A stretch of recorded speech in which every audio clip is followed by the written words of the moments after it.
नमस्कार, today 24.in में मैं चंद्रकांत मिश्रा एक बार फिर से आपका स्वागत करता हूं। विक्रम के विधायक सिद्धार्थ जी आज हम लोगों के साथ में हैं। आइए जानते हैं उनसे बिहार की राजनीति में क्या घटनाएं घट रही है और कांग्रेस का क्या एक्शन प्लान है। सर, सबसे पहले टुडे 24.in में आपका स्वागत। धन्यवाद।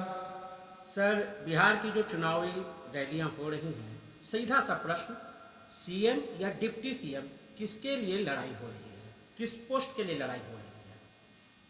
कुछ नहीं, बिहार की जनता अब अपने मान सम्मान की रक्षा के लिए लड़ रही है। दल तो कांग्रेस और आरजेडी महागठबंधन जो है वो नेतृत्व कर ही रहा है इस भ्रष्ट सरकार को उखाड़ फेंकने के लिए, लेकिन अब जनता स्वयं उग गई है और पूरी बिहार की जनता जो है अब नीतीश विरोध के लहर में बहकर इस सरकार को इस चुनाव में करारा जवाब देते हुए उखाड़ फेंकने का काम करेगी। सर, कोरोना काल में जनता जो है भाजपा और जदयू के एक्शन प्लान पे कैसे रिएक्ट करेगी? पहला बात कि बिहार के जो सपूत आज बेरोजगारी के कारण, कोई नहीं चाहता है कि अपनी मातृभूमि को छोड़ के जाए, लेकिन बेरोजगारी के कारण आज अन्य राज्य में जाकर श्रम और परिश्रम करके उस राज्य के उत्थान में काम कर रहे थे, वो लोग को जब वापस लाने की बात हुई तो नीतीश कुमार ने ऐसे पल्ला झाड़ा जैसे कि बिहार के थे ही नहीं। उन्हें प्रवासी मजदूर बना दिया, उन्हें एक तरह से पाबंदी लगा दिया कि बिहार में नहीं आने दिया जाएगा। बिहार सरकार को लूट करने के लिए पैसा है, लेकिन आज उन मजदूरों को ट्रेन भी बुक नहीं कराया गया बिहार लौटने के लिए। और ये बात करते हैं न्याय की और संवेदना की। इतनी संवेदनहीन सरकार तो पूरी दुनिया में कहीं नहीं होगी जो अपने राज्य के नागरिकों को लाने में, न्याय पूर्वक लाने में, सम्मान पूर्वक लाने में पूर्ण रूप से विफल रही है। सर, एक और सवाल कि नीतीश कुमार की क्या मजबूरी रहती है कि वो अपना स्टेटमेंट चेंज करते हैं? प्रवासी मजदूर नहीं आएंगे और फिर वो आएंगे। क्यों नहीं आएंगे? नीतीश कुमार का जितना अधिकार बिहार की धरती पर है, भले ही वह जनता के आशीर्वाद से मुख्यमंत्री हैं, उतना ही हर बिहार की धरती पर जो व्यक्ति जन्मा है उसका भी अधिकार है। कौन अधिकार है इनको कहने का कि नहीं आएंगे?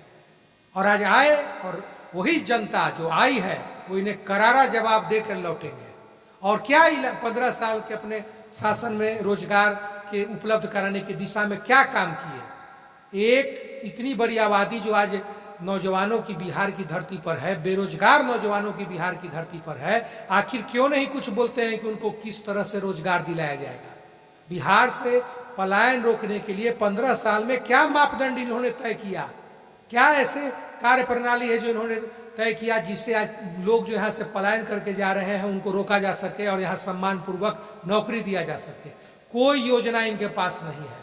पूर्ण रूप से ये सरकार विफल है। कोई टूर प्रोग्राम नहीं है इनका, कोई विचारधारा नहीं है। बस समाज को बांट के दलित से महादलित, पिछड़ा से अति पिछड़ा, अगरा से पिछड़ा, यही करके इनको वोट लेने का तरीका आता है।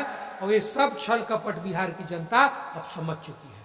सर, पिछला चुनाव जो है राजद के साथ मिलकर नीतीश कुमार ने लड़ा था, बीच में गठबंधन टूट गया और इस बार भाजपा के साथ में, तो इन दोनों चुनाव को आप कैसे देखते हैं? जिसके साथ अभी जाएंगे उसको लेकर डूब जाएंगे। जिसके साथ जाएंगे उसको लेकर के डूब जाएंगे। कोई के साथ जाएंगे उसका भला नहीं होगा। जनता इनके विरोध में है। इनके तोड़ मोड़ के राजनीति से, बिहार में भ्रष्टाचार को बढ़ावा देने के राजनीति से, अफसरशाही लागू करने के राजनीति से, हर चीज से जनता आज त्रस्त है। सर, विक्रम के जो भी लोग हैं उनको आप इस चुनाव में किस तरह से एक संदेश देना चाहेंगे? विक्रम एक जागृत क्षेत्र है और वहाँ की जो जनता है वो समझदार है। नीतीश कुमार ऐसे रंग बदलने वाले, जो गिरगिट की तरह रंग बदलने वाले राजनीतिक नेता है, इनको विक्रम की जनता पूर्ण रूप से पहचान चुकी है और सबसे करारा जवाब विक्रम की जनता नीतीश कुमार जी को देगी। सर, एक आखिरी सवाल, कांग्रेस में जो नेतृत्व है सीधे तौर पे केंद्र में वो कमजोर है या प्रदेश में कमजोर है? कमजोर नहीं है, थोड़ा समय जब विपरीत रहता है तो सब कुछ अनुकूल नहीं होता है। और राहुल गांधी जी और सोनिया गांधी जी ने देश को 10 साल तक संभाला है। 2004 से 2014 तक केंद्र में कांग्रेस की सरकार रही है और सोनिया गांधी जी और राहुल गांधी जी के नेतृत्व में एक सफल सरकार रही है। हाँ, ये जरूर था कि इन्होंने झूठा वादा नहीं किया। मोदी जी इतना ना झूठा वादा कर दिए कि जनता बहक गई। लेकिन एक सफल सरकार 10 साल तक दी। उस समय का भी आप अर्थव्यवस्था को आज की अर्थव्यवस्था से आप तुलना कर सकते हैं। उस समय भी रिसेशन आया था 2008-9 में अमेरिका में। इसके बावजूद मनमोहन सिंह जी के सरकार ने सोनिया गांधी जी के नेतृत्व में बहुत सफल तरीका से उस रिसेशन को झेलते हुए बाहर निकाला था पूरे देश को। और आज देखिए पूरे रूप से पूरी अर्थव्यवस्था को बर्बाद करके रख दिया भाजपा की सरकार ने। तो समय फिर बहुत जल्दी परिवर्तन लेगा और फिर से कांग्रेस आएगी और राहुल गांधी जी के नेतृत्व में सफल रूप से काम करेगी, देश की सेवा करेगी। सर, मोदी ओरा जो बना हुआ है, लेकिन जहां तक सब लोग जानते हैं कि नेहरू जी के काल में जो औद्योगिकरण हुआ वो उस तरह का औद्योगिकरण तो कभी नहीं हुआ। और जो ये मोदी जी का राज रहा या फिर यहाँ जदयू का राज रहा, तो नीतीश जी ने यहाँ पूरे अभी इन दिनों में, जो मैं 5 साल या 15 साल की बात करूँ, कोई उद्योग का स्थापना नहीं हो पाया। उसके साथ साथ कई फैक्ट्रियाँ जो हैं वो भी नष्ट हुई हैं। सर, इस पर क्या आपकी राय है? कोई भी ऐसी योजना नीतीश कुमार जी नहीं बनाए और कभी भी इस दिशा में कभी वो चर्चा नहीं करते हैं कि आखिर क्या करेंगे बिहार की इतनी बड़ी बेरोजगार नौजवानों की जो आबादी है, इसको सही रूप से रोटी कपड़ा और मकान देने के लिए क्या करेंगे। इनका कोई भी काम विकास की तरफ नहीं होता है। ठीक है, फोड़ने के लिए, वोट लेने के लिए बहुत से ऐसे वादे हैं जो करते हैं, लेकिन ऐसा कोई भी योजना ये 15 साल में लागू नहीं किए हैं या आगे आने वाले 5 साल में क्या करेंगे, ऐसा कभी ये स्वच्छ स्पष्ट रूप से ये समझा नहीं पाते हैं कि आखिर बेरोजगारी कैसे दूर होगी, नौजवानों को सम्मान और काम कैसे मिलेगा।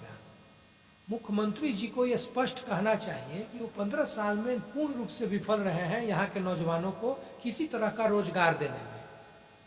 ये उन्हें स्वीकार करना चाहिए। किन लोगों को रोजगार दिए हैं? क्यों आज इतने प्रवासी मजदूर आज भी बिहार में हैं, जो 15 साल नीतीश कुमार जी के शासन के बावजूद कितने फैक्ट्री लगे, कितने इंडस्ट्री बैठाई गई, कितने लघु उद्योग के लिए छोटी छोटी लोन दिया गया। कोई बैंक इस सरकार के कंट्रोल में नहीं है। लोन पास कर देता है बिहार सरकार और बैंक में दौड़ते रहता है ग्रामीण। पूरा बैंकिंग सेक्टर कोलैप्स कर चुका है बिहार में। तो आप लोन दीजिएगा ही नहीं, रोजगार दीजिएगा ही नहीं, तो जो लड़के के पास, जो बेरोजगार नौजवान के पास विजन भी है, उसका विजन तो संकुचित हो जाएगा, उसके अंदर दफन हो जाएगा, या फिर वो यहाँ से पलायन कर जाएगा। यही हो रहा है।